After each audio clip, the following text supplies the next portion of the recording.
Ancient civilisations అనగానే మనకు గుర్తొచ్చేవి పెద్ద పెద్ద పిరమిడ్లు, యుద్ధాలు లేదా రాజుల కోటలు. కానీ ఒక నాగరికత నిజంగా ఎంత డెవలప్ అయింది అని తెలియాలంటే చూడాల్సింది వాళ్ళ భవనాలు కాదు, వాళ్ళ టాయిలెట్స్.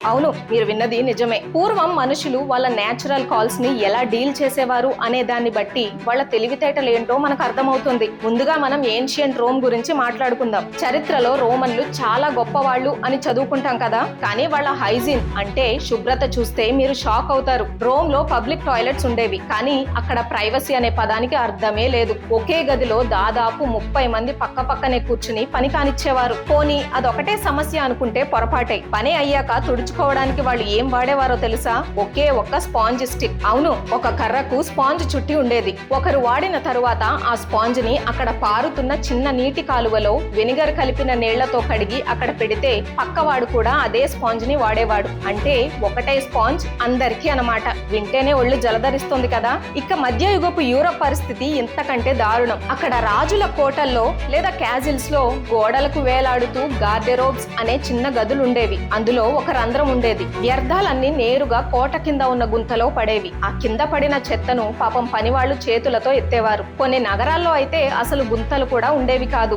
ఇళ్లలో కుండల్లో పని కానిచ్చి ఆ చెత్తను నేరుగా కిటికీలోంచి రోడ్డు మీదకి విసిరేసేవారు. విసిరే ముందు గార్డీలు అని గట్టిగా అరిచేవారు. అంటే దాని అర్థం కింద ఎవరైనా ఉంటే పక్కకు తప్పుకోండి, మీ నెత్తి మీద పడబోతోంది అని. ఊహించుకుంటేనే భయమేస్తోంది కదా. అక్కడి నుంచి ఏన్షియంట్ చైనా వైపు వెళ్దాం. వీళ్ళ ఐడియా మరీ విచిత్రం. వీళ్ళు పిగ్ టాయిలెట్స్ వాడేవారు. అంటే టాయిలెట్ కిందనే పందుల దొడ్డి ఉండేది. మనిషి వేస్ట్ డైరెక్ట్ గా కిందకు పడగానే అక్కడ ఉన్న పందులు దాన్ని తినేవి. ఇది వినడానికి ఎబ్బెట్టుగా ఉండడమే కాదు, దీని వల్ల పరాన్న జీవులు పెరిగి మనుషులకు భయంకరమైన రోగాలు వచ్చేవి. ఇప్పుడు మన భారతదేశం కథకు వద్దాం. మన సింధులోయ నాగరికత, ఇండస్ వ్యాలీ సివిలైజేషన్. దాదాపు 5000 ఏళ్ల క్రితం మిగతా ప్రపంచం స్పాంజులు షేర్ చేసుకుంటుంటే మన పూర్వీకులు ఏం చేశారో తెలుసా?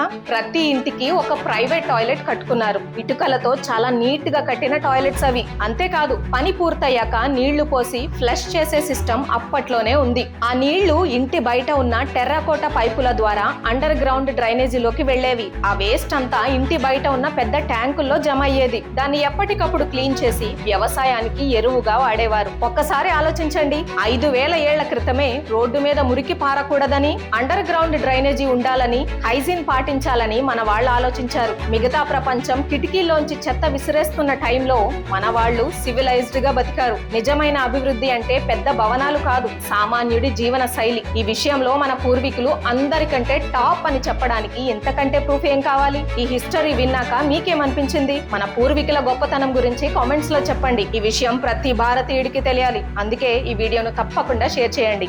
జై హింద్.